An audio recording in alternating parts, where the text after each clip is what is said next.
Good evening. Good evening. Welcome all. I've been told that I have a certain aura tonight, like a smiling presence that I don't know. Do I not usually seem happy? So not on a Wednesday night?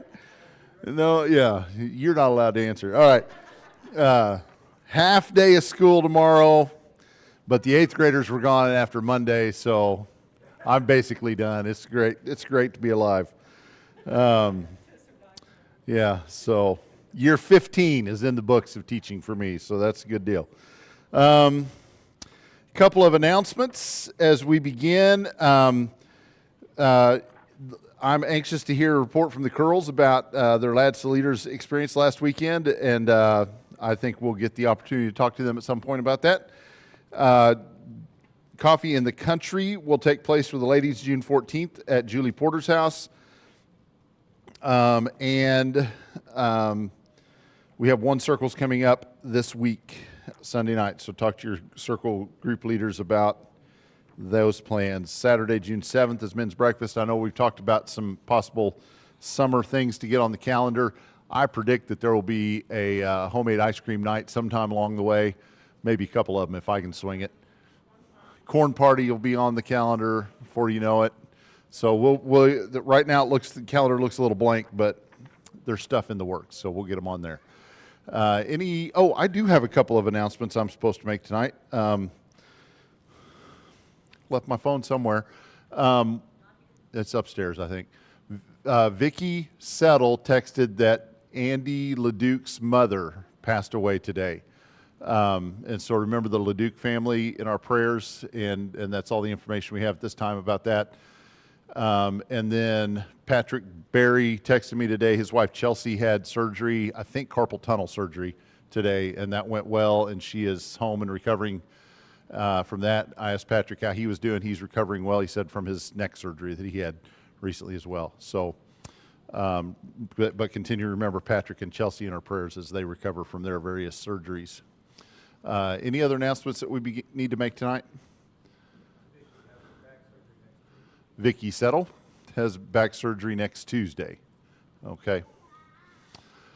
We also, there's a name you all won't know. Don Cachat passed away. He's from my growing up years in Eudora. Was one of the elders that served alongside my father as the elders at the Eudora Church when Glenn Elliott was a preacher there. And he passed away recently.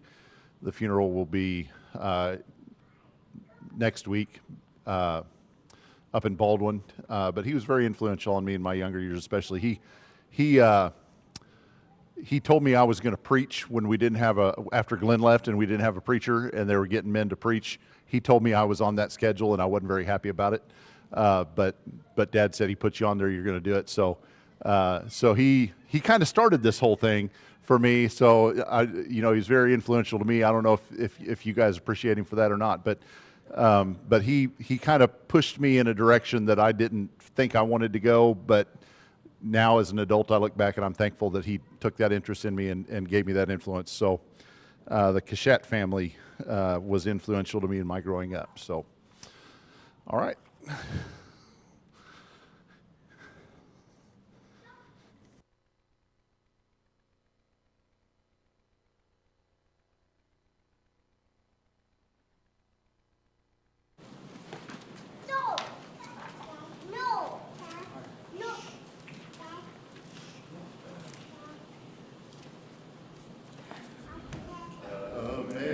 Amazing grace, how sweet the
Please pray with me. Heavenly Father, we thank you for this day. We thank you for this opportunity to come together and sing a song to you, hear a lesson on your word. We have some to lift up before you today. There are multiple deaths in our connected church families. The LeDuc family and the Cashat family have had deaths, and we pray that you would comfort those who are suffering in this time, the friends and family of the deceased. Pray that you would draw them near to you in this time. Pray for the Berry family, as both of them have had surgeries and are in need of recovery, and we pray that your hand of healing would be upon them, as we know that you can do that and be with those who are tending to them so they can have good outcomes. And we pray for Vicky, as she's having a surgery coming up soon, that she would be calm through that, and that the doctors caring for her would do a good job, and that she'd get the desired result from that surgery. And pray for Justin as well, as he's still recovering. Pray that you would help him in that so that he can get back to doing all the many things he needs to be doing. We pray these things in Jesus' name. Amen.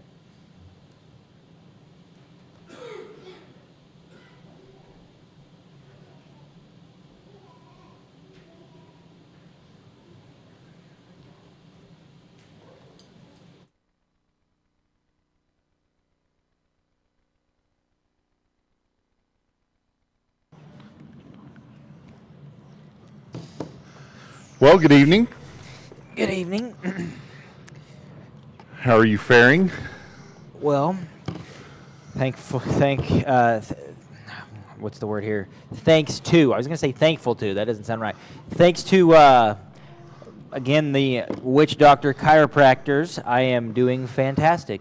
And what I mean by that is I'm in good spirits, and I have very little pain, but I went today before church, and he said, I'm a little bit crooked still, so he's slowly trying to get me to be straight again.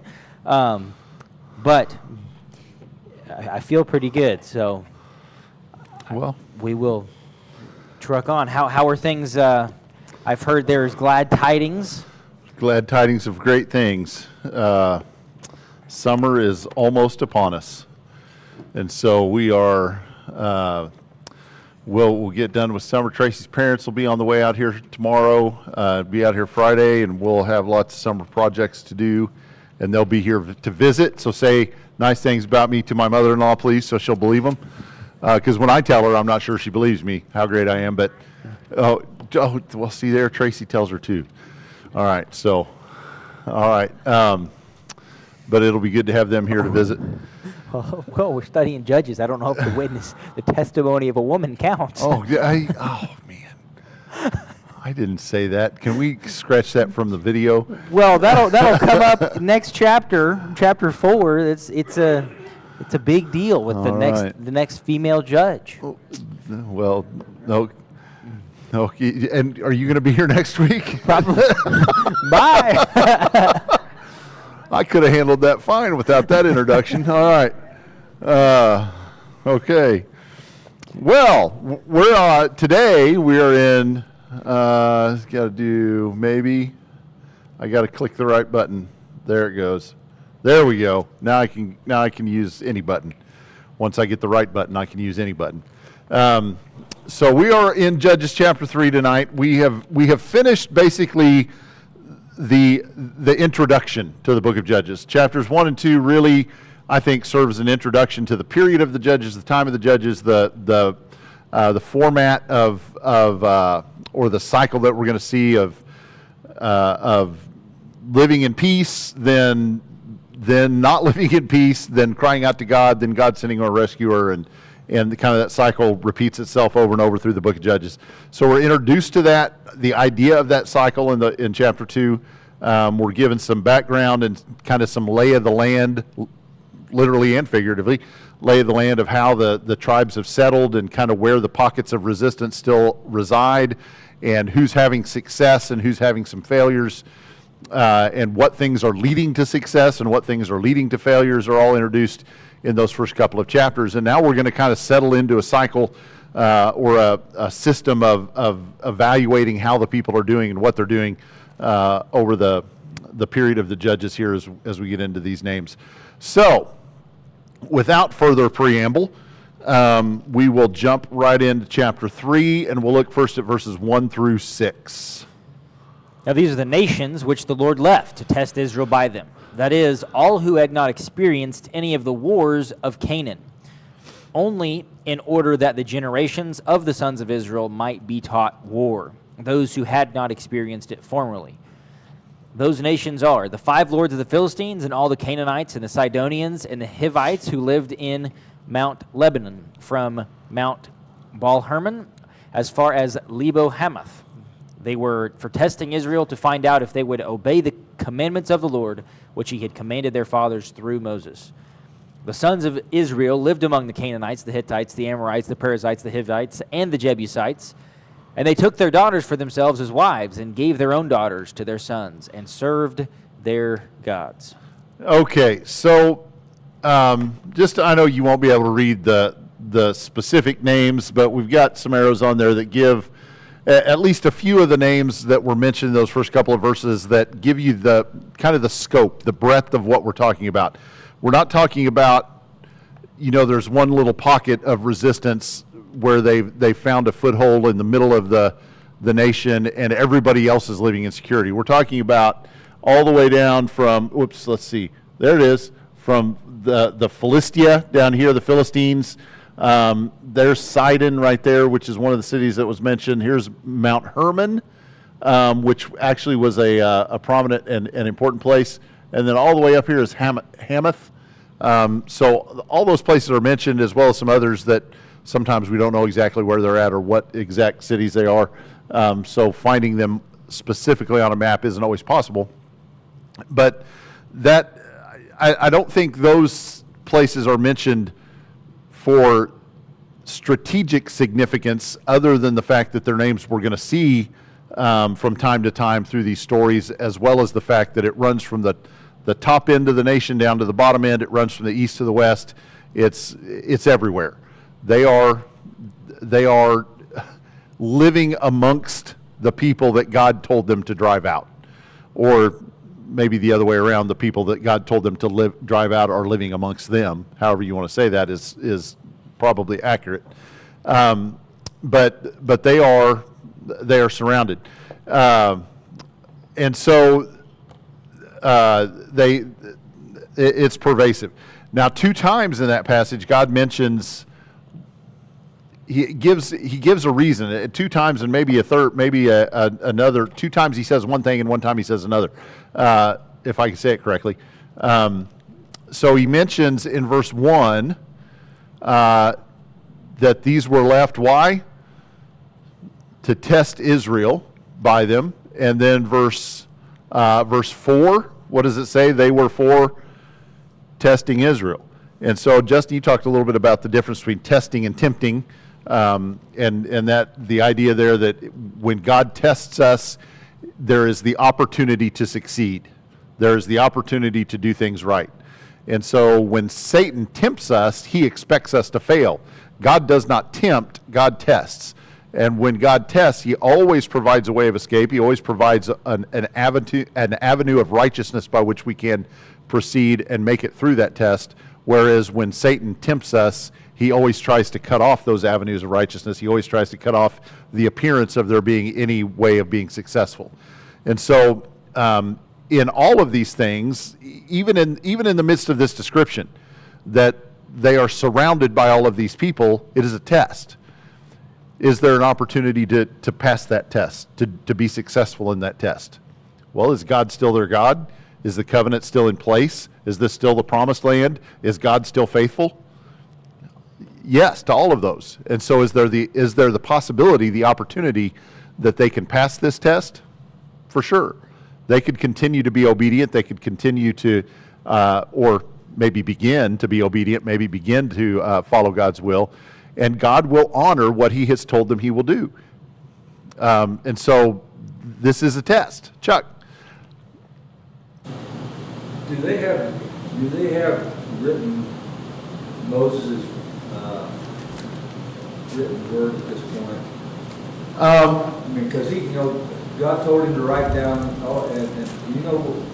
Yeah. Would they have had the words from, that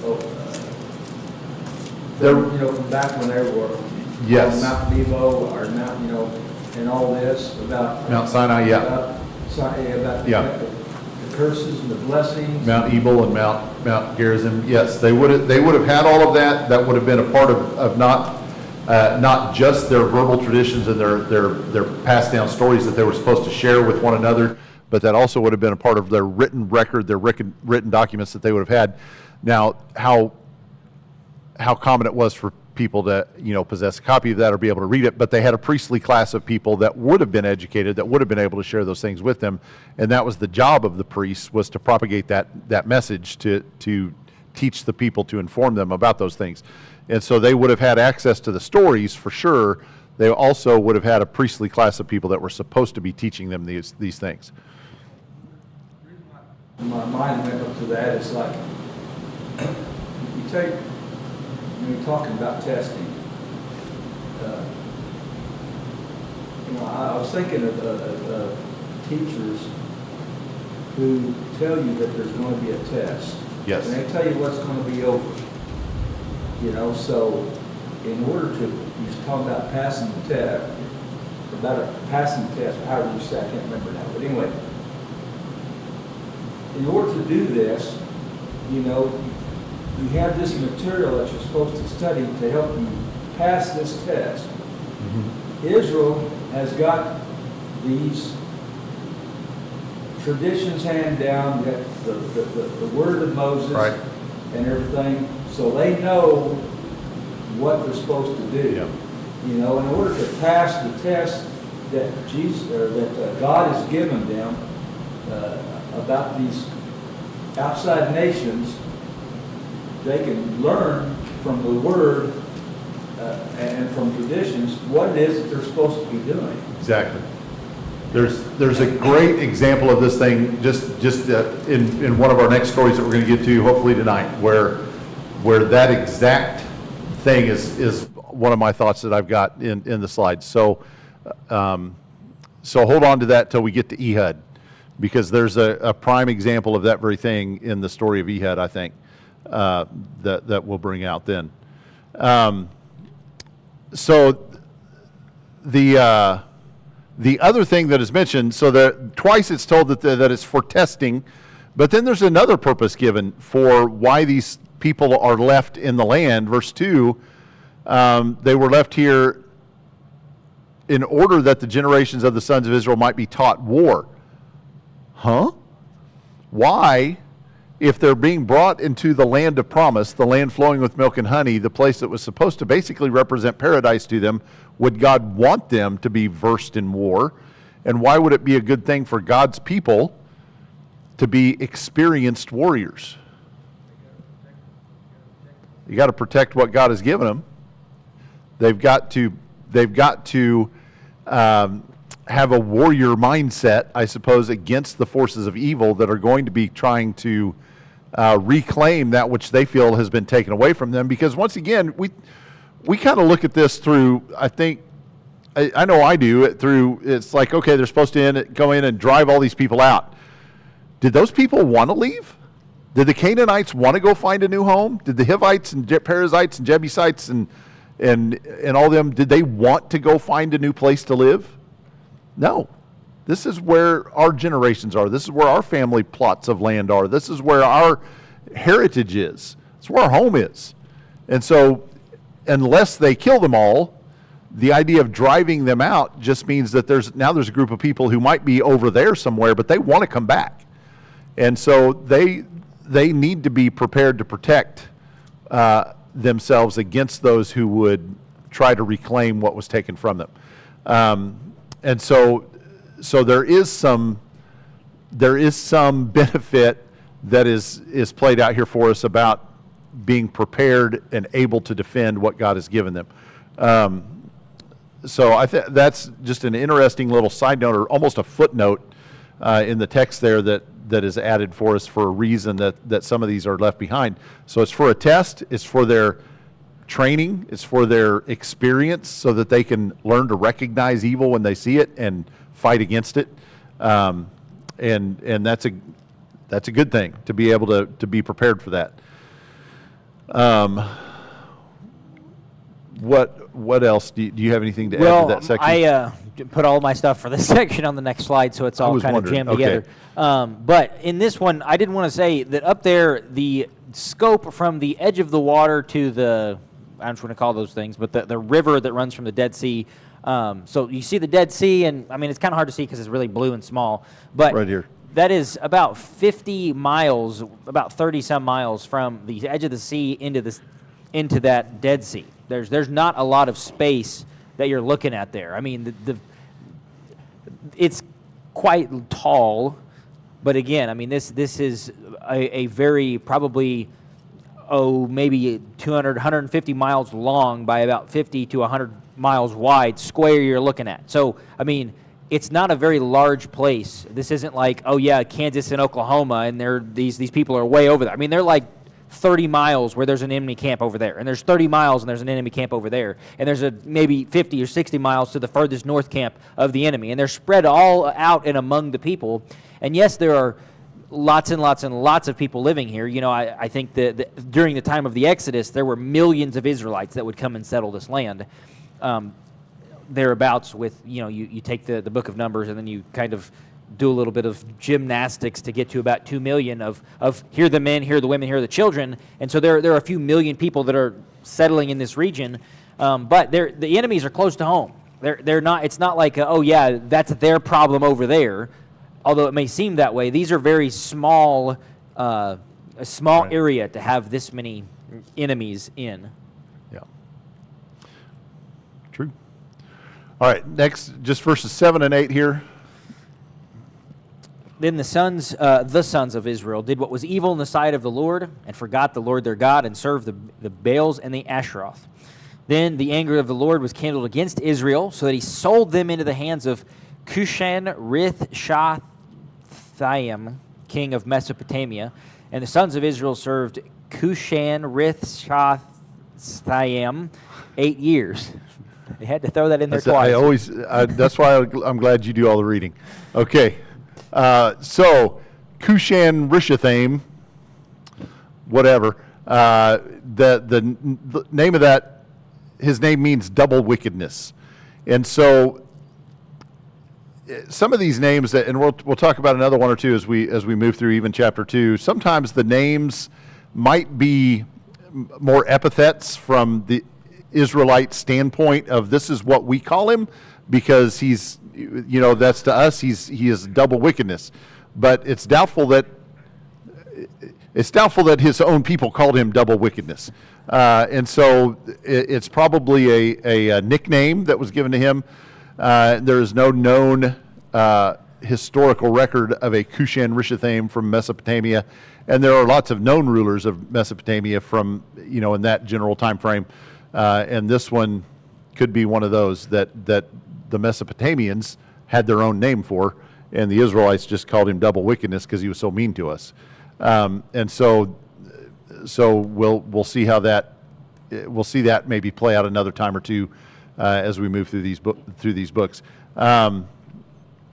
Okay, are those your notes or mine in there? All the blues, Okay. those are all for me. Okay, that's all good. All right, okay. Go ahead. Well, as Jason has up there, they failed the test. Oh yeah, the test from verses 1 and 4, they failed the test. Right, I forgot to say that. They failed it. You know, they big fat flunked out. And basically, where I wanted to pick up there is Proverbs 3, and it's repeated in Hebrews chapter 12, in that entire section there, is talking about, if you'll remember, it says, you know, the Lord will discipline those whom he loves. And so the testing, you may look at this and again look back and say, well, testing, God shouldn't test us. God shouldn't put us. Why am I struggling? Why is there difficulty? Why is there pain in the life of a believer? Couldn't God have just snapped his fingers? All the Israelites' enemies are gone, like he does with the angel of the Lord when they're surrounding the town of Jerusalem. When the angel comes and just wipes them all out. Couldn't he have done that here? Why doesn't he do that? And this test, again, if you look down, let's see here, 1, 2, 3. 3 lines, basically second from the bottom. Just kidding, not that one. The second one, so the second bullet point. Anyway, sorry, I got 4 of them up there. The second one down, learning to fight warfare / God's purpose. God's purpose, if you read chapter 2, you read Judges chapter 2, and you see the angel of the Lord coming to tell them, The people are left here because I am rebuking you, because I am disobeying you, disciplining you, because I am saying you guys didn't do what you should have done. And now they're still here, and they're going to be, as it says in chapter 2, a snare, a trap, a test for you. And on one hand, it's like, well, that seems unfair to us, even as Christians. Well, why do I need to be tempted? Why do I need to be in this trial, in this tribulation? Yet what God is doing is God is allowing us to go through the test. Because as James 1 and James 1, 2, and verse 3 will say, because of the trials, because of the tests, count it all joy.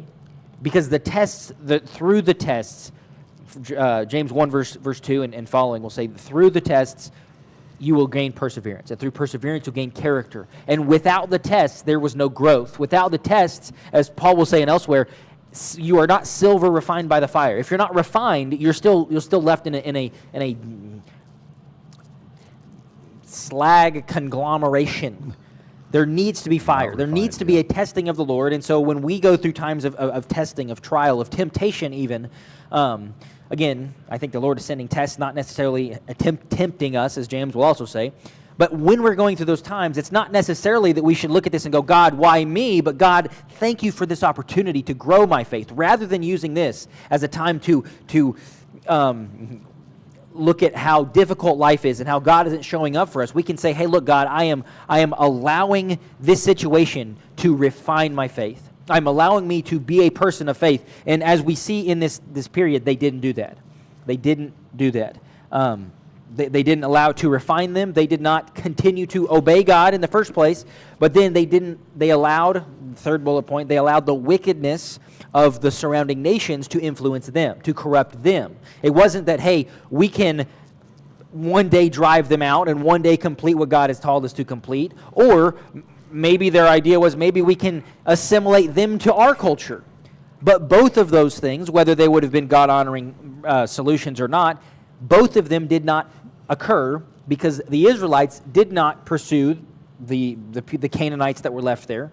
And they did not, in fact, I don't know what you want to call that, influence them.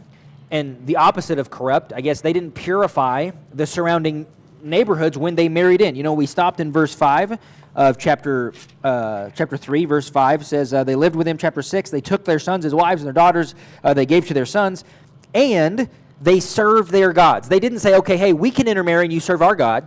We intermarried and we served their God. And so I wanted to kind of slowly build up this entire picture of this. What's going on here is they're going through the test and they didn't pass. They were tempted, they were led away, they were drawn back, and it didn't go well for them. And again, I guess we'll get back to point number 1. I kind of got these out of order, but point number 3, they've allowed the people to corrupt them rather than them purify the people, if that was a good solution or not. I think that obeying God in the first place would have been better. But then if they compromised and said, well, hey, we'll intermarry and bring them to God. Well, they didn't bring them to God. They intermarried and then were drawn away. And so they didn't allow their holiness to shine through. They allowed the corruption to overcome them. And I think 2 Corinthians chapter 6 verse 14 has something that Paul would like to say about this is do not be unequally yoked. That's the way it's put in the New Testament of, hey, what is holy, and that's what he says next. What is holy has no place, no partnership with wickedness, with darkness.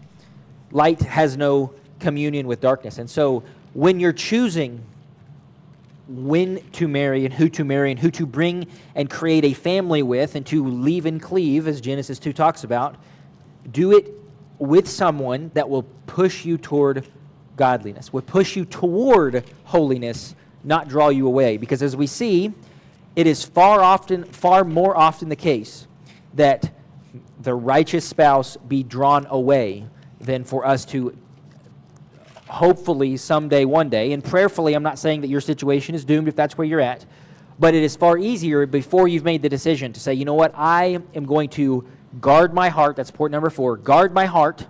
And I know that has many other applications, not just with this.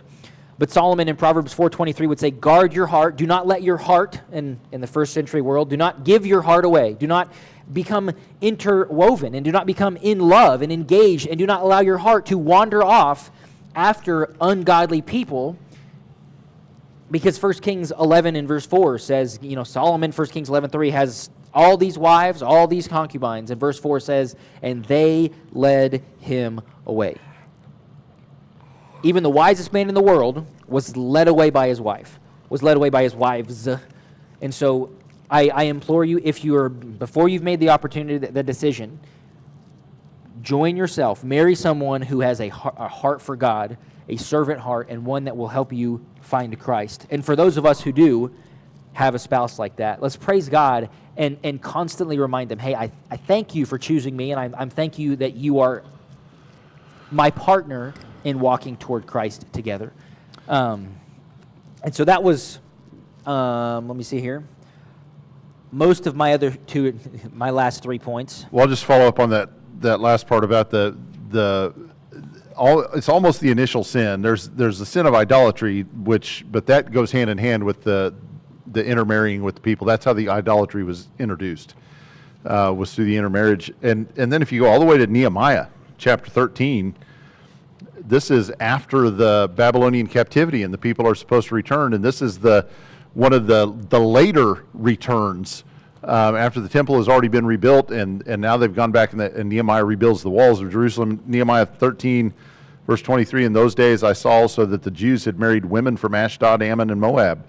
And as for their children, half spoke the language of Ashdod. None of them was able to speak the language of Judah, but the language of his own people. So I contended with them and cursed them and struck some of them and pulled out their hair and made them swear by God, you shall not give your daughters to their sons, nor take their daughters for your sons or for yourselves.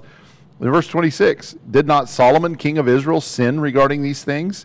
Yet among the many nations there was no king like him, and he was loved by his God, and God made him king over all Israel. Nevertheless, the foreign women caused even him to sin. So the very example that you brought up tonight is one that Nehemiah the prophet brought up as an example as well, about not allowing those outside influences to lead you astray. I mean, he ends up making them put away their foreign wives, send them away. They're not allowed in the camp. They're not allowed to be a part of our community because they lead us astray, and so you must send them away. And so this is a sin that plagues them through their entire existence, all the way from the beginning of the entrance into the Promised Land to the re-entry into the Promised Land after Babylonian captivity.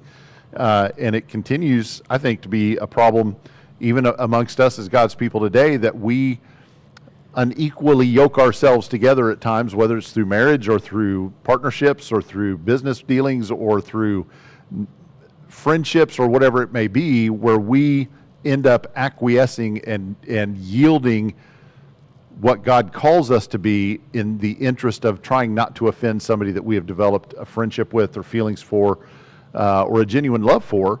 And that is a troublesome thing, that we would continue to fall victim to the same sins that we read about here. So Chuck, a minute ago you asked about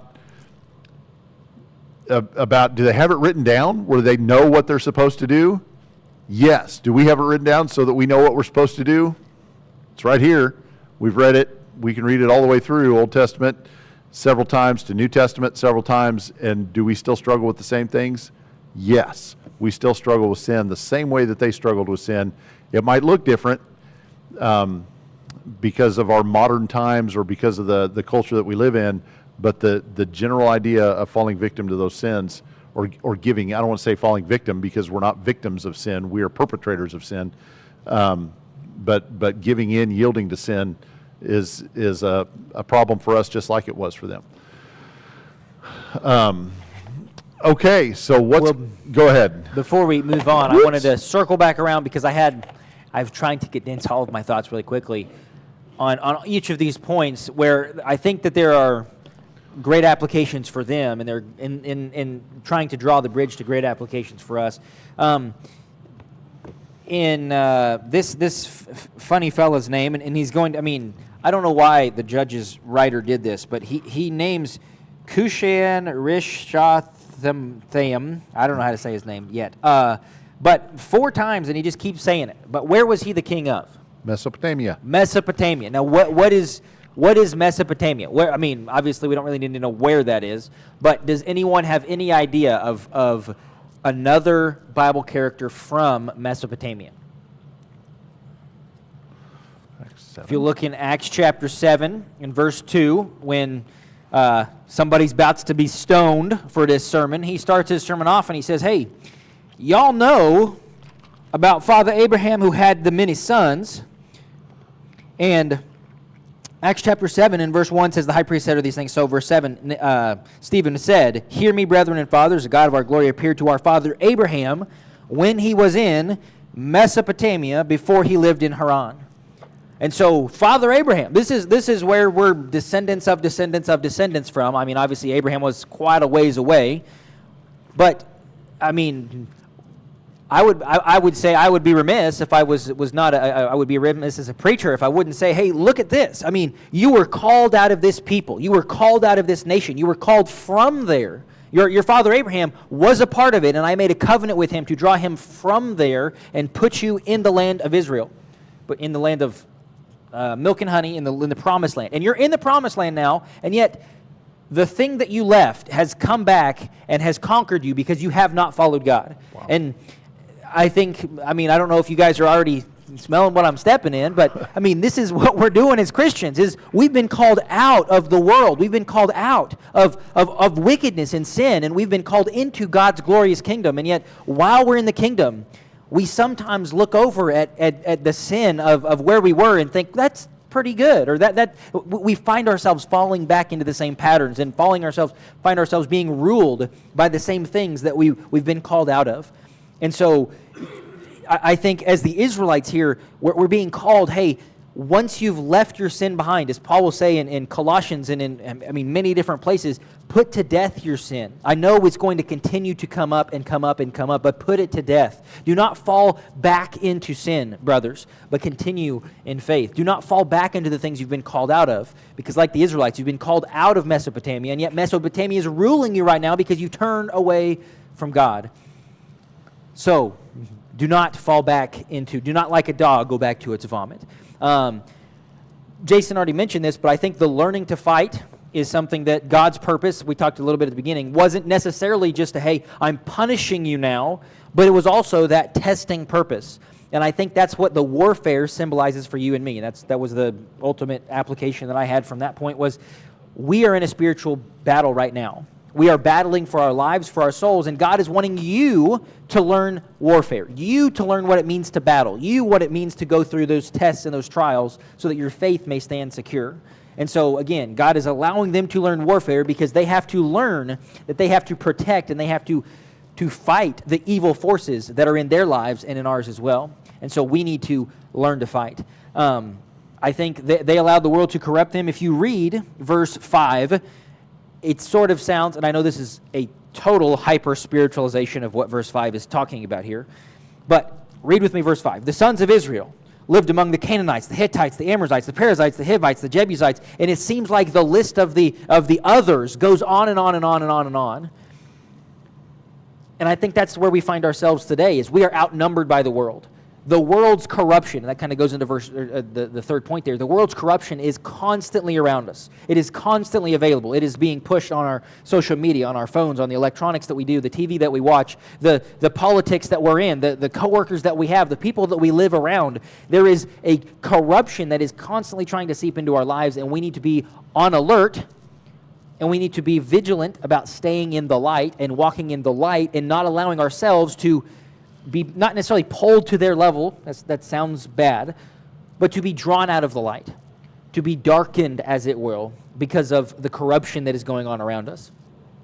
And so we're called to stay in the light, walk in the light as he is in the light, and finally, that last point there, continue to guard your heart, because it's easy, because I would say that even Jeremiah would say, guard your heart because your heart is wicked. It is going to run itself.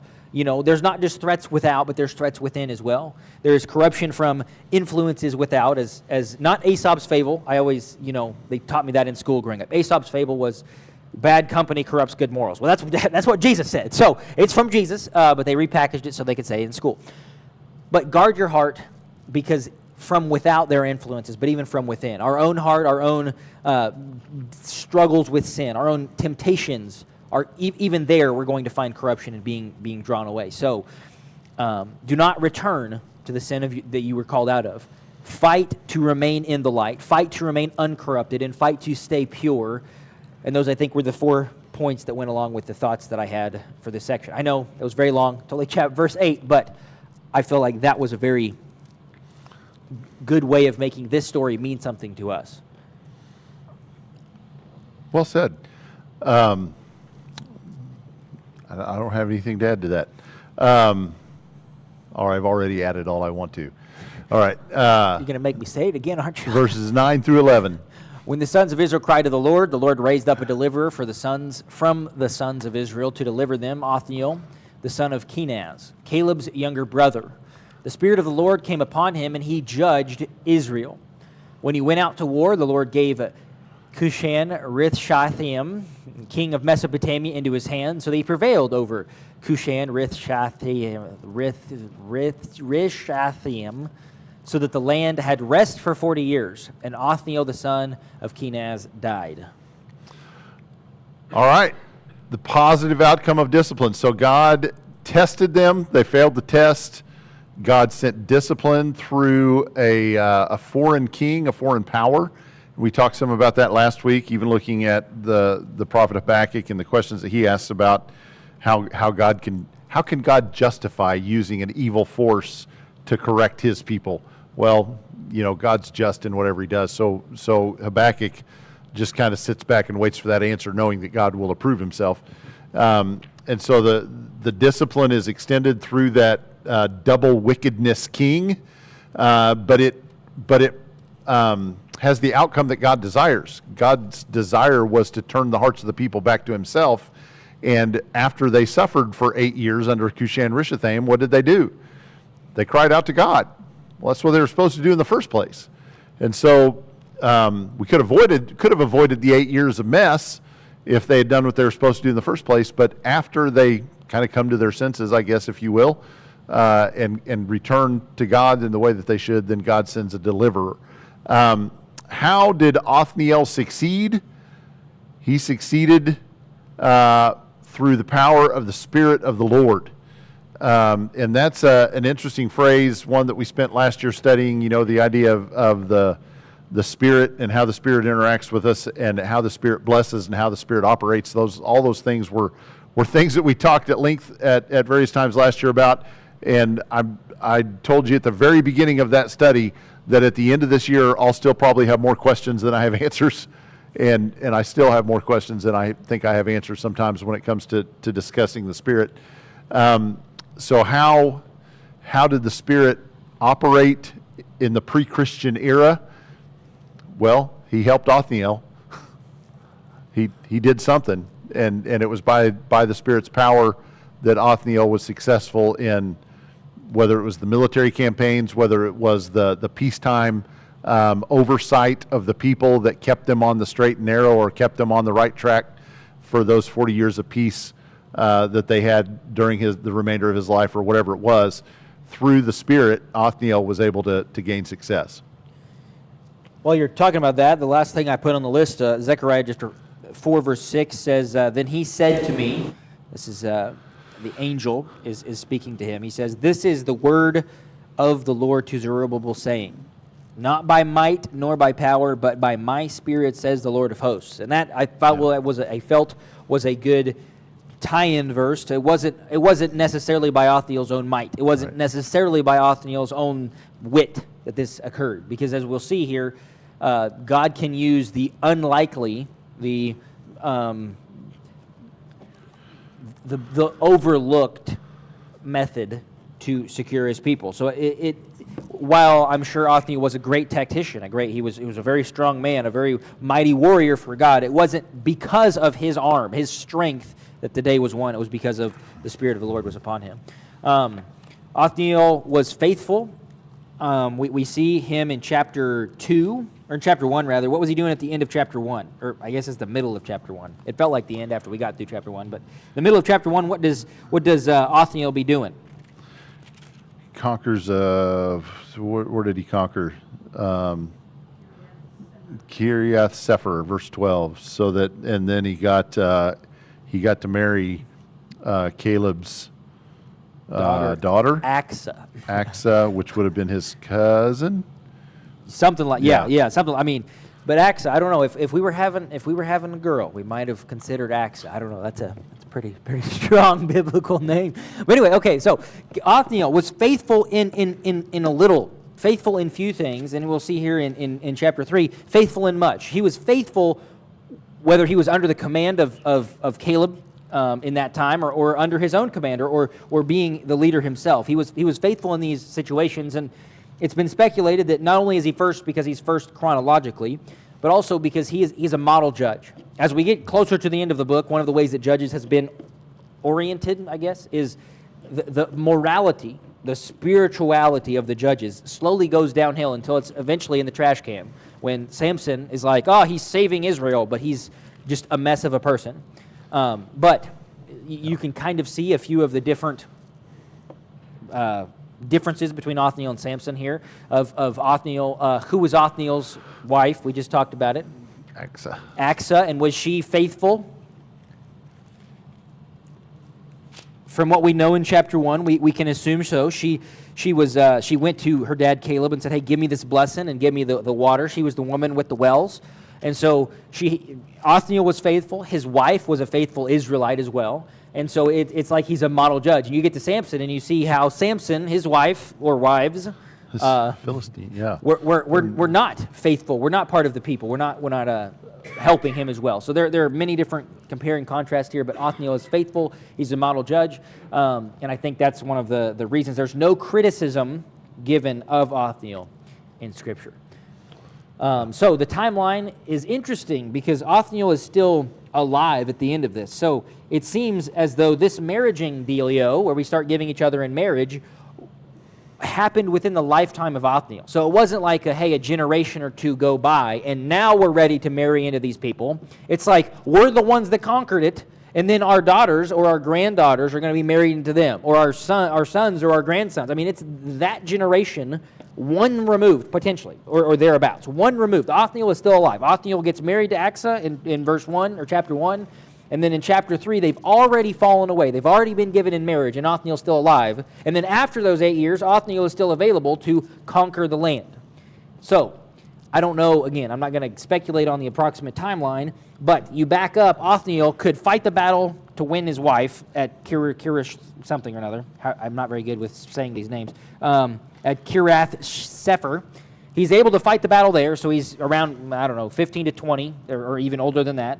Then there's a period where they fall away, marry the Canaanites, and then there's an 8-year period, and then he's still battle ready in order to conquer and be a judge of Israel. So this timeline wasn't like, they give him a few generations. It was within that few generational span, and they're already marrying people. They're already falling away. They're already walking into wickedness. And so the timeline there just is interesting to me. And finally, the other thought is, they lived in bondage for 8 years before they cried out. And one of the, again, over-spiritualizations of this passage is how often do we and people around us get comfortable in bondage to sin? If it's that bad, why don't we stop doing it? If it's that bad to us, to our families, to our situation, to our bodies, to our health, why do we keep doing it? And yet they lived in bondage for 8 years before they cried out to God, before they said, we need to turn to God for this. And that period of time will slowly get longer and longer and longer as they get more comfortable. I would think they get a little bit more comfortable being a slave to these other nations. And I think we too, we can sear our consciences, we can become slaves to our sin, we can become comfortable in it, and we will live in bondage to our sin for a long period of our life as well. So this isn't an old problem, but it's a new problem we face today. All good observations. All right, we're going to introduce introduce first a bad guy before we get to Ehud. Eglon is the bad guy, and then the judge will be Ehud. Now the sons of Israel again did evil in the sight of the Lord, so the Lord strengthened Eglon, the king of Moab, against Israel, because they had done evil in the sight of the Lord. And he gathered to himself the sons of Ammon and Amalek, and he went and defeated Israel. And they possessed the city of palm trees. The sons of Israel served Eglon, the king of Moab, 18 years. All right, the cycle begins again. So we had the sin, the falling away. We had the punishment, the crying out to God. We had the deliverance. We have the years of peace, and now we're back into sin, and the whole cycle begins again. So this time, Eglon, king of Moab. Now Moab, where did Moab come from? Moab was a descendant of Lot. Where did Ammon come from? Lot. Okay, and was Amalek one of them too? I can't remember. But Ammon and Moab for sure are relatives of Israel through Abraham's nephew Lot. And so just we got a little map here. We got Moab down here, and Ammon is in here, and I think Amalek not appearing on this map, but I think was over in this area as well. So kind of general neighbors with one another that were on the east side of the Jordan, and they take up arms against the Israelites under the banner of Moab, the King Eglon, the king of Moab. And so there you go. Well, other random trivia. Who also do we know is a Moabitess? Ruth is from there. So interesting. And just a little bit, during this time, at some point, Ruth, it just says, during the days of the judges, Ruth's first husband, I guess, and his mother, father, and other brother decide to go to Moab for relief and rescue. But anyways, beside the point, the Lord is strengthening their enemies. And I think that we have to be okay that God will sometimes work against his people. Sometimes he will say, your disobedience, these are the consequences of it. And he is strengthening their enemy. And again, the period of time has gotten longer. It's now been 18 years that they are struggling. They are living under Eglon, Eglon. And let's see here, has it described Eglon yet? I don't think so. I think that's in verses to follow. But let's see here. It's verse 17. We're not quite there yet. Let's get to those. Let's get there. Let's keep trucking. All right. But when the sons of Israel cried out to the Lord raised up for them a deliverer, Ehud, the son of Gera, the Benjamite, a left-handed man. The sons of Israel sent tribute to him, by him to Eglon, the king of Moab. Ehud made himself a sword which had two edges, a cubit in length, and he bound it on his right thigh under his cloak. He presented the tribute to Eglon, king of Moab. Now Eglon was a very fat man. It came about when he had finished presenting the tribute that he sent away the people who had carried the tribute. But he himself turned back from the idols which were at Gilgal and said, I have a secret message for you, O king. And he said, keep silence, and all who attended him left him. Ehud came to him while he was sitting alone in his cool roof chamber. And Ehud said, I have a message from God for you, and he arose from his seat. Ehud stretched out his left hand, took the sword from his right thigh, and thrust it into his belly. Oh, sorry. There's more verses. The handle also went in after the blade, and the fat closed over the blade, for he did not draw the sword out of his belly, and the refuse came out. Then Ehud went out into the vestibule and shut the doors of the roof chamber behind him and locked them. All right. One of the stories you can use to tell people that the Old Testament is interesting. Because people don't want to study the Old Testament sometimes. And have you read about Eglon? So we don't have time to get in. We're going to start here next week. But one thing to mull over. This goes to what I wanted to talk about with Chuck's question a minute ago. Didn't they know? Didn't they have the written word? Didn't they have their stories? Didn't they have all this? What happened at Gilgal? Gilgal is a word that sounds like the Hebrew word for rolled away. And if you look back at Joshua chapter 4, that's where they cross the Jordan River, and they make camp at Gilgal. So this is their first entrance into the promised land. They've ended the 40 years of wandering. They have entered the promised land. Chapter 4, verse 20, Joshua 4:20 says, and those 12 stones, so Joshua takes up the 12 stones out of the Jordan River as they're crossing. Remember, the priests took the Ark of the Covenant, and when they stepped into the river, the water stopped, and it piled up behind, and it flowed out of the way so they could cross on dry land. And on that dry land, they took 12 stones out of the Jordan River. Joshua took those to this spot at Gilgal, and he made a monument at Gilgal.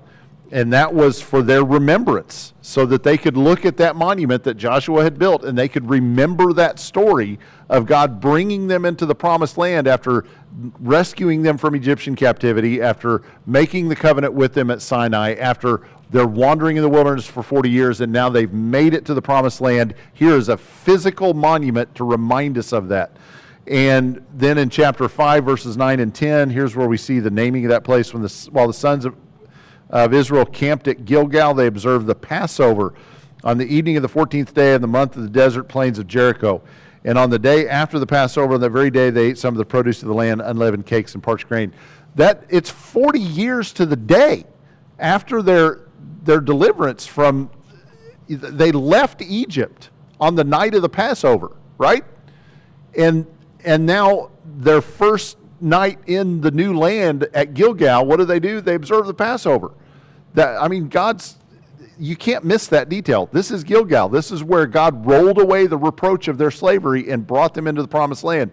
Now, what happened at Gilgal in this story with Ehud?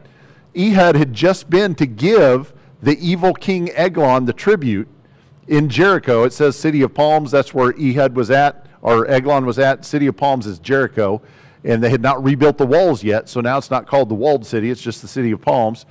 And so in the first place of conquest in the land, where the people had begun the conquest of the land, Eglon has established his throne as the Moabite king, ruling over Israel. And now Ehud has delivered tribute to him, starts his return trip back with his entourage of people, gets to Gilgal, and what does he see at Gilgal? The place where Joshua set up the stones to remind them of their entry into the promised land. What does he see there? He sees idols. They have taken that place where they were supposed to go to remember God's deliverance, and he sees idols. And he says, y'all go on, I've got to go back and talk to Eglon. And he goes back to talk to Eglon, and what does he do? Puts the sword in his belly. We're not doing this anymore. We're not serving the gods of the Moabites, the gods of the Moabites who have their altar set up where my God told us to put up a monument. And so, yes, did they have things to remember what God had done for them? Yes, but did they observe them? They set up idols in their place. And that's where Chuck's going to ring the bell at us. So we'll start there. Again, we'll talk more about Ehud and his deliverance of the children of Israel next week.